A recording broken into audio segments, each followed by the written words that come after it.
If an atom's nucleus is unstable, it can undergo a random process called radioactive decay. It gives out radiation in order to become more stable. There are different types of decay. Some atoms undergo alpha decay.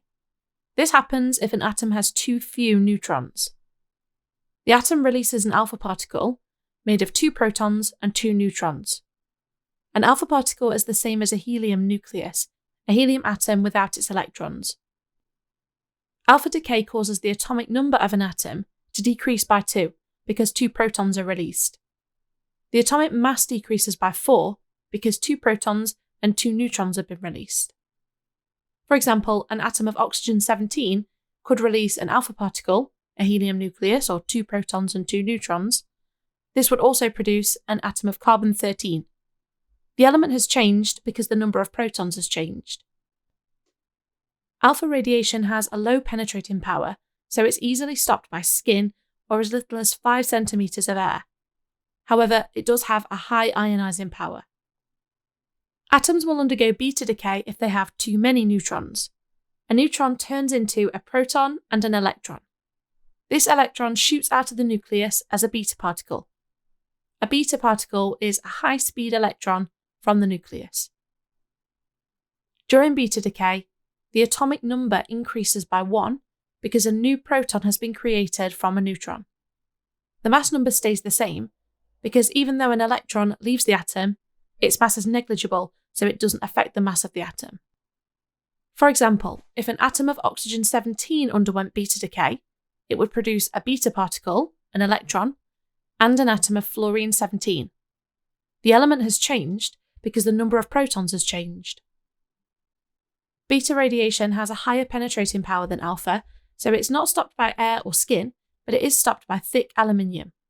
However, it does have a lower ionizing power than alpha radiation. Unstable nuclei may also emit gamma radiation in order to lose energy and become more stable. A gamma ray is a wave of high-energy electromagnetic radiation from the nucleus.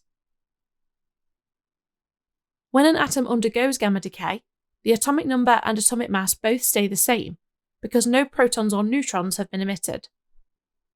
Gamma has the highest penetrating power of the 3 types, so thick lead is needed to stop it. It also has the lowest ionizing power. Atoms can also emit a neutron. This can happen naturally, due to cosmic ray absorption high up in the atmosphere, or artificially, which occurred when James Chadwick fired alpha particles at atoms of beryllium. Emitting a neutron won't change the element because the number of protons hasn't changed, but the mass number will decrease by 1. So if oxygen-17 emitted a neutron, it would produce a neutron and an atom of oxygen-16. Here are some practice questions for you to try. Pause the video and give them a go.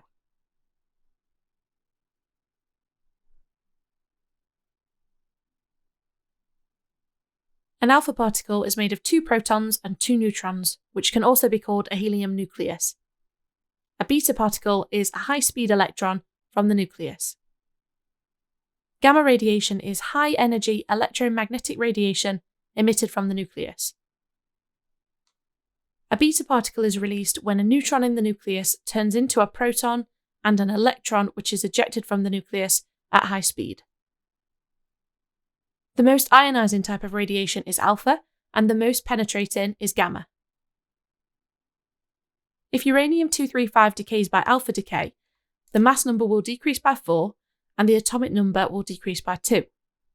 The new isotope produced will be thorium-231, which has an atomic mass of 231 and an atomic number of 90. If carbon-14 undergoes beta decay, the mass number will stay the same, but the atomic number will increase by 1, because a neutron has turned into a proton. The new isotope that's formed is nitrogen-14, which has an atomic mass of 14 and an atomic number of 7.